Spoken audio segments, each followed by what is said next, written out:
AI দিয়ে এই এত টাকা ইনকাম করা যায়, এই এত টাকা এইটা করে। তো টাকা ইনকামের কথা তো সবাই বলবে, কিন্তু আবার সবাই কিন্তু এটা করতে পারবে না, রাইট? বাট একটা জিনিস যেটা আমার কাছে মনে হয় সবাই অ্যাকচুয়ালি করতে পারবে, সেটা কি জানেন? সেটা হচ্ছে যে টাকা সেভ করা। তো আমি এখন 3টা ধাপে হয়তো বা আমি আমার এআই রিলেটেড কাজকে রাখি। একটা হচ্ছে আইদার আমি এআই দিয়ে কিছু একটা বানাবো টাকা ইনকাম করার জন্য, অথবা হচ্ছে এআই দিয়ে কিছু একটা বানাবো আমার ওভারঅল এফিসিয়েন্সি বানানোর জন্য, আর থার্ড হচ্ছে এআই দিয়ে কিছু একটা বানাবো যাতে করে আমার হচ্ছে খরচ কমে। তো আজকে যেটা জিনিস দেখাবো সেটা হচ্ছে যে ওভারঅল এফিসিয়েন্সি কিরকম করে বাড়ানো যেতে পারে অথবা খরচ কমানো যেতে পারে সেটা জিনিস।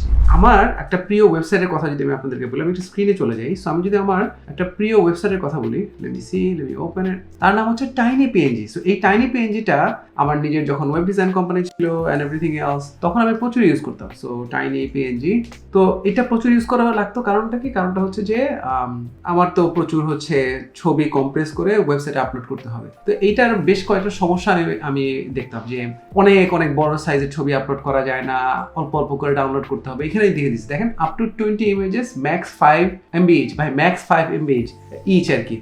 তো আমার কোশ্চেনটা হচ্ছে, আমার যদি ফাইলের সাইজই অলরেডি হচ্ছে 15 MB হয়, তাহলে আরেকটা কম্প্রেসর দিয়ে আমাকে ফাইলটা ছোট করতে হবে, রাইট? আগে 5 MB তে, তারপরে এখানে আপলোড করতে হবে। ভাই এত টাইম নেই। তো এটা করার জন্য আমি কি করলাম, আমি সুন্দর করে আমি আমার ক্লড ওপেন করলাম। Let me open my Claude. So ক্লডে আমি সাথে সাথে যেটা করলাম, আমি চিন্তা করলাম যে wait, here is what we can do. আমরা তো একটা অ্যাপ বানাই ফেলতে পারি, and that's exactly what I did. হ্যাঁ ভাই, নামটা আমি এগুলো নিয়ে চিন্তা করি না, নাম চেঞ্জ হবে এবং হোপফুলি এটা আমি আমার প্লে স্টোরে আপলোড করবো। বাট এআই দিয়ে আমি কিন্তু খুব সুন্দর করে একটা অ্যাপ বানাই ফেলছি, যে অ্যাপটা দিয়ে আমি এক্স্যাক্টলি ওই কাজটাই করতে পারি। সো এখানে আমি এগুলো দেখার দরকার নাই। Let me show you the actual product, right? Maybe that will help you. তো এখানে এই যে দেখেন, আমার এখানে অন্যান্য অ্যাপ আছে। এই অ্যাপের মধ্যে একটা অ্যাপের নাম হচ্ছে tiny NMC. Don't ask why is the name, but this is the actual app. So আমি এটাকে যদি একটু এগুলোকে যদি মিনিমাইজ করে ফেলি, so that I can show you. So this is the actual app. This is the actual app that I built literally in a few minutes. So এখন আমি যদি দেখাই যে এটা এই অ্যাপটা কিভাবে করে কাজ করে, এবং এগেইন এই অ্যাপটা যদি আপনাদের লাগে প্লিজ আমাকে বলবেন, আমি লিঙ্ক দিয়ে দেওয়ার ট্রাই করবো। But let me show you how it works. So let me go to downloads and so এখানে আপনারা দেখতে পারতেছেন অনেকগুলো ছবি আছে, রাইট? এখানে অনেক অনেক ছবি আছে আমার ফ্রেন্ডদের সাথে ছবি তোলা। সো একটা ভিডিও শুট করছিলাম, আমরা ছবি ফটোশুট করছিলাম। এন্ড এগেইন ওই যে প্রবলেমটা যেটা বলছিলাম, এখানে কিন্তু আপনি প্রবলেমটা দেখতে পাচ্ছেন, রাইট? দেখেন 11 MB 10 MB, রাইট? প্রবলেমটা কিন্তু আছে। এবার দেখেন আমরা কত সুন্দর করে আমরা অনেকগুলো ছবি একসাথে কম্প্রেস করে ফেলতে পারবো। তো আমি ধরেন সিলেক্ট করলাম, আমি জানি না কটা সিলেক্ট করছি, 22টা সিলেক্ট করছি। If I just drag and drop, আপনি কিন্তু দেখতে পাচ্ছেন। আই হোপ এখানে কি হচ্ছে না হচ্ছে। সো ওয়েট করতেছে ফাইলগুলো লোড করার জন্য। আচ্ছা, সব ফাইল কিন্তু লোড হয়ে গেছে। সরি, আমি ভুলে গেছি আমি এটা কিভাবে বানাইছি। আমি যদি এখানে কম্প্রেসে ক্লিক করি, দেখেন লাইক ব্যাং ব্যাং ব্যাং সবগুলো কিন্তু একটা একটা করে কম্প্রেস হয়ে গেল। Look at that. And look overall কাজটা কত সহজ ছিল। আমার একটা ওয়েবসাইটে আপলোড করা লাগলো না, ইন্টারনেট স্পিডের কথা চিন্তা করা লাগলো না, ফাইলের সাইজ কত, এত কিছু আমার টেনশন করা লাগলো না। আমার লিটারেলি 22টা ফাইল ধাপ করে হয়ে গেছে। আমি জাস্ট এক্সাম্পল দেখানোর জন্য জাস্ট 22টাই দেখাইলাম। ইন টোটাল সাইজ ছিল 271 MB, কম্প্রেস করার পর 138, অ্যান্ড দেন সেভ করা হয়ে গেছে অলরেডি, রাইট? আমি যদি চাই রিভিল ইন ফোল্ডারে ক্লিক করি, তাহলে কিন্তু এই যে দেখেন সেভ হয়ে গেছে।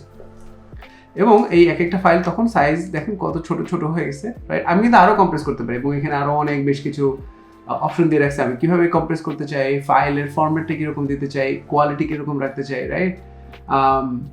But guess what, like more than anything else, this saves me so much of time. আমার টাইম বাঁচলো, আমার এফোর্ট বাঁচলো, আরেকটা ওয়েবসাইটে আপলোড করা লাগলো না। And at the end of the day, I built a product, right? I built a product that I'm very proud about. And then it's helping me. I hope it's going to help other people.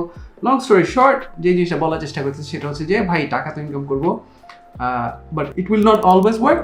But one thing I think it will really work for us to understand, like how can we become more efficient, and what can we build. So it was so easy for me to build it.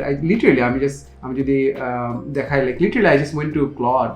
As I said, like আমি যদি একটা overview দেখাই, I literally went to Claude and said, আমি zoom in করি, like build a native Mac OS app called something এবং আমি বলছি যে আমাদের ম্যাকের যে ল্যাঙ্গুয়েজ আছে ওটা দিয়ে বানাইতে ব্লা ব্লা ব্লা, কোয়ালিটি থাকবে, আউটপুট ফরম্যাট এগুলো আমাকে দিবে, এগুলো যে স্যাম্পলস। অ্যান্ড দেন একটার পর আর 2-3 বার ব্যাক এন্ড ফোর্থ হয়েছে, অ্যান্ড দেন আমাকে কিন্তু অ্যাপটা পুরোপুরি বানাই দিচ্ছে। And this is like a live app, and it's a beautiful app. Like it's like actual good looking app. More than that, what's more important is like this app works. So I hope this was helpful. Let me know what you're building. Let me know if you're building something awesome. Like I would love to know, like I would love to meet more people who are building things with AI, and not just building, like shipping things with AI. Like কোনো কিছু বানায় just রেখে দিলাম না. There are so many other things that I want to show you, and I will show you inshallah সামনে. But yeah, I would love to engage with you. I would love to know what you are building. Please comment যে আমি এটা বানাইছি, এভাবে করে বানাইছি, ভাইয়া এটা ট্রাই করেন. Would love to learn from you. Would love to know exactly what you are building. Thank you so much for watching this video. এবং প্লিজ কমেন্ট করেন নিচে আপনি কি বানাচ্ছেন. দেখা হচ্ছে আপনার সাথে নেক্সট ভিডিওতে.